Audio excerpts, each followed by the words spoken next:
Hello, friends. Welcome to this recorded sermon for Sunday, December 10th, 2023, the second Sunday in Advent. My name is Bob Malone. I'm the pastor here at Mount Vernon Presbyterian Church in Alexandria, Virginia, and on behalf of our entire leadership team, as always, welcome back.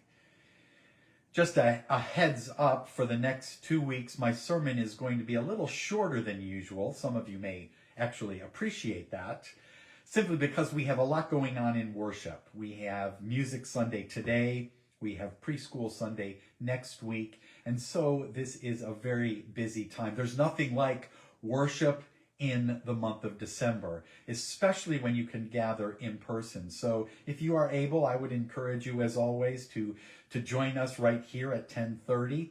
If you are not local, then surely find a place where you can celebrate Advent and Christmas with others. This is not a time to be worshiping alone, all by ourselves on our couch, as comfortable as that might be. Today's scripture reading comes to us from the Old Testament, from the prophet Isaiah, chapter 40, verses 1 through 11. As always, listen for what the Spirit has to say to you today.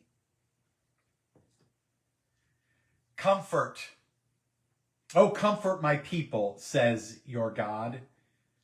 Speak tenderly to Jerusalem and cry to her that she has served her term, that her penalty is paid, that she has received from the Lord's hand double for all her sins. A voice cries out in the wilderness, prepare the way of the Lord. Make straight in the desert a highway for our God. Every valley shall be lifted up, and every mountain and hill be made low.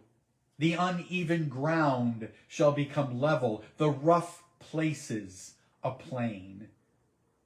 Then the glory of the Lord shall be revealed, and all flesh together shall see it. For the mouth of the Lord has spoken. A voice says, cry out. And I said, what shall I cry? All flesh is grass. Their constancy is like the flower of the field. The grass withers, the flower fades, but the breath of the Lord blows upon it. Surely the people are grass. The grass withers, the flowers fade, but the word of our God will stand forever. Get you up to a high mountain, O Zion, herald of good news. Lift up your voice with strength, O Jerusalem, herald of good news. Church, this is the word of the Lord and the poetry of the faithful. Thanks be to God.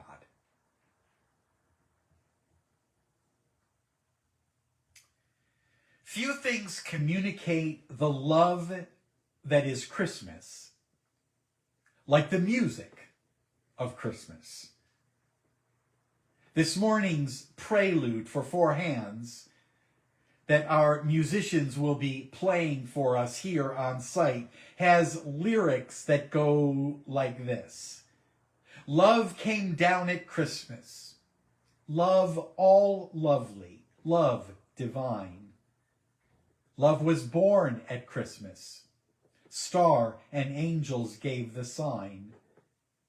Worship we the Godhead, love incarnate, love divine. Love to God and others. Love for plea and gift and sign. It's all about love. Our opening hymn has similar words. Fling wide the portals of your heart, make it a temple set apart, from earthly use for heaven's employ, adorned with prayer and love and joy. Redeemer, come, I open wide my heart to thee. Here, Lord, abide. Let me thy inner presence feel, thy grace and love in me reveal. All good music has the capacity to swell our hearts, but especially Christmas music. Especially Christmas music that takes us to the love that is the Christ child. For some reason, Christmas music has a way of speaking to a place deep inside of us, that place where love makes its home. And so after hope, love is the second gift of this Advent season. The second candle on the Advent wreath. For the baptism that John preached in the Gospels, for the forgiveness of sins, the baptism that he talked about is born in God's unconditional love for all people, everywhere. And that love was at the heart of Jesus' ministry. And while too many are often too quick to say that the God of the Old Testament is certainly not the God of the New Testament, usually because they don't see much love there, the words of the Hebrew Scripture do powerfully speak of God's love for creation. And we see that in this morning's second reading from the prophet Isaiah. You see God's love that comforts us, that surrounds us even in our sin, that lifts us up to high places.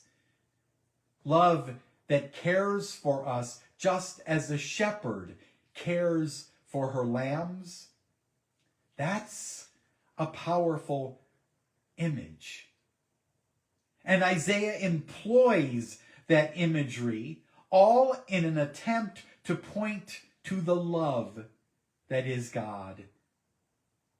And whether we this morning are calling to mind and remembering the birth of Jesus, the love for others that he exhibited throughout his life, or the act of loving others to which he called us, or whether we're just considering that coming kingdom when love will ultimately triumph over hate and violence and war. Regardless of which image we choose to focus on this morning, God's love remains the second gift of this Advent and Christmas season.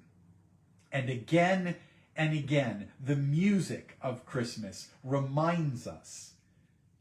It reminds us of this great, great love. Every verse in this morning's closing hymn, which is one of my favorite Advent hymns, ends with the words, "Love is on the way." Love the guest is on its way. Love the rose, love the bird, love the star, love the Lord. Love is all of these things, and it's coming to all of us once again. Because that's what Christmas is all about. Love gracing creation with its presence. And in this closing hymn, we're called to see it in all the signs of the season. We see it in the guests with whom we gather.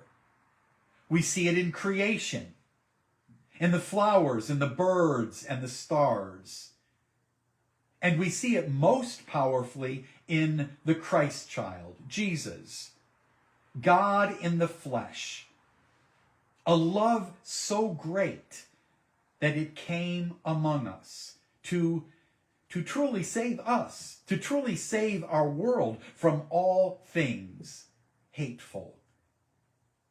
So this morning, I want to challenge us all to make sure that we're on the lookout for God's gift of love this holiday season. First, and following the pattern of this closing hymn, first in the guests that come our way. And this is worth thinking about even if we live alone or are not always around a lot of people. Because during the holidays, All of us will have some kind of encounter with another. So, how do we see Christ's love in them? And how do they see Christ's love in us? How do we see the love of God in them? And if by chance we don't, how do they still see it in you and in me? And let's be honest, sometimes that's kind of hard.